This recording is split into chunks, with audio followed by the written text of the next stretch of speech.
Hello and welcome back. This is Esper with some tips and tricks in Star Trek Online. I've just finished creating my new character, and there are some quick setups that a lot of people ask about, so I want to go through those and basically we'll get some stuff set up so that it looks nice, looks neat, uh, and is easier to understand and move around. The biggest one, notifications. If you click the down arrow up here on your minimap, go down to notification settings, you will get a list of everything that happens as far as notifications and settings and other things. The biggest one, and people are always asking, I haven't seen one happen yet, but is the fly-ins up here where it'll say so-and-so has one so-and-so. It's like most people don't care. Well, here's where you can turn that off. Fly-ins are things that fly in up here at the top where you can actually see them. So gameplay announcements, turn that off. You will never see those fly-ins again. Chat, it will also appear down here in your chat bar, so you can remove that. Admin announcements you definitely want to keep. You'll see things like if they're going to shut down the servers for emergency maintenance or something, or even for regular maintenance. They'll give you, I think it's a 15-minute warning, a 10-minute warning, a 5-minute warning, and I think a 1-minute warning. But basically you can go through here if you ever find anything. There are some things you care about, some things you don't. Most things you do want to see in your chat. Because sometimes it's nice to scroll back through to find out, oh, hey, what's going on? I'm missing something. And different, I'll go through that in a minute. So I usually keep everything, the pop-ups. I turn the pop-ups off.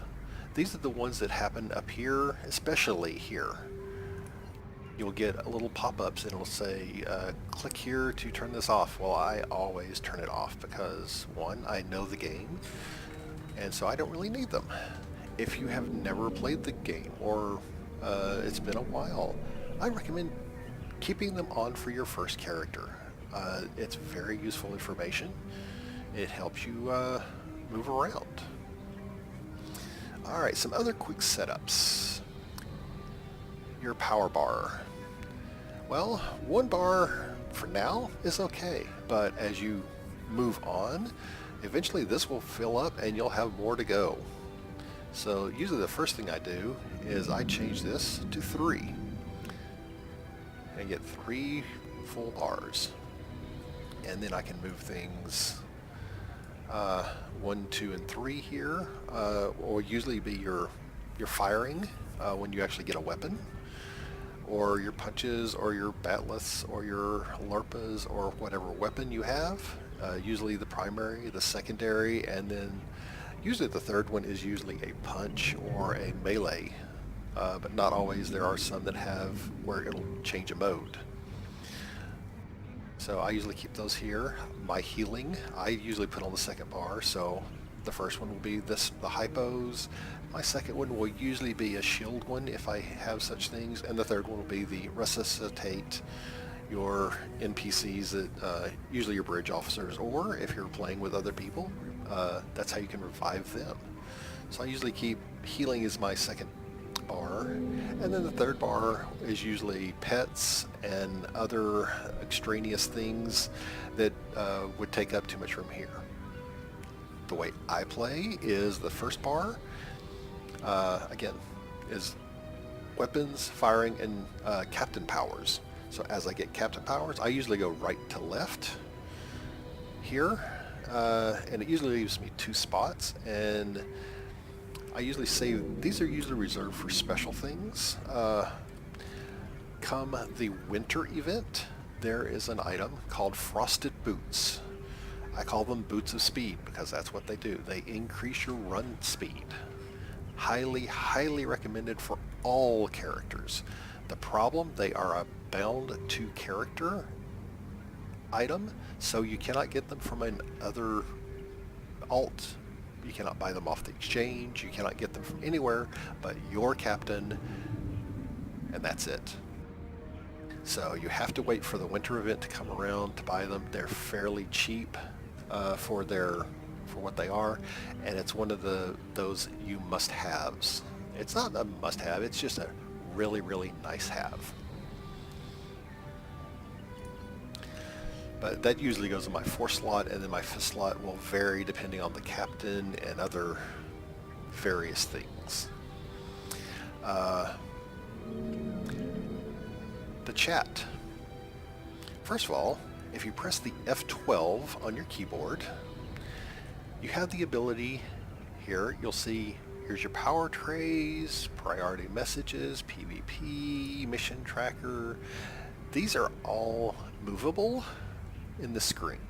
The one thing I prefer to do is stretch out my mini-map, my mission tracker, and I will move it down to here.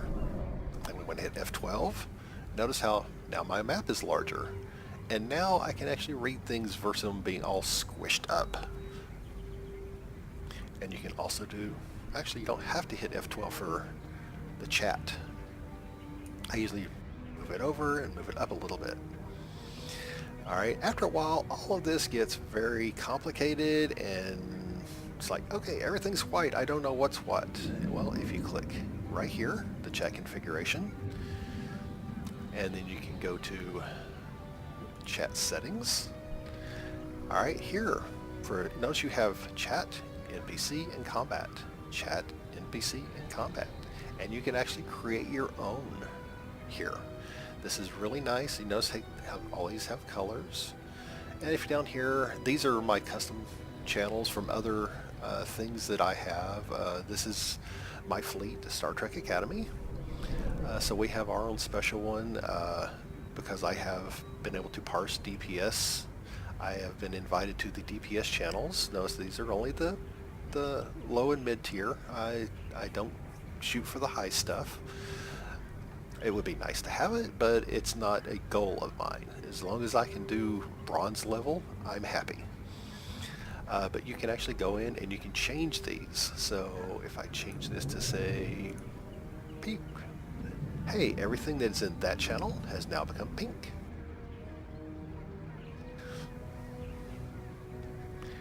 If I click the chat options, here's another nice thing. You can actually see the date and time. Notice how the date and time has now been added. You can show the hour. You can show the actual name. I usually don't do the day and time, but I will do the channel name. That makes it easy for me to tell, oh, wait a minute, this is my fleet. This is one of the online radio stations I listen to. So there's all sorts of things you can change. And these are here. Profanity filter. Do you care to have the quote-unquote bad language? And it's sometimes really funny what the profanity filter will filter, and sometimes it's like, why are you filtering that? And other times, why didn't you filter that? So personally, I turn it off because, one, I'm an adult, so, and I don't mind what other people are saying. Other options, the opacity, if you increase it and apply it, things get lighter and darker. But one thing I am going to show is, if I click here and go to options, which is where all your basic options are, under the HUD, once you get everything the way you want it, you can save, and then it will go across all, or you can reload it for new characters. Alright, this is a brand new character, and I want the same layout. Matter of fact, I'm going to put this back down to 1. I want to have the same layout that I do for other characters. So if I load the UI, boom. Notice things here have now changed color. Sizes have changed. This is across all toons. It makes it really, really, really easy once you get a setup you like to come back to that same setup. A couple of other starting moves. that are really helpful. Because I use ARC, I also get the option for the Khan outfit. And I always get a welcome to Star Trek email, so I would just delete that one. Let's see, other starting moves. Reclaiming items. If you click the store, the lithium store under your mini-map, notice there is a reclaims tab.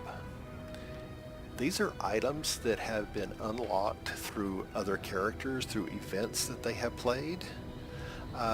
Basically anything that is not a ship is probably under here.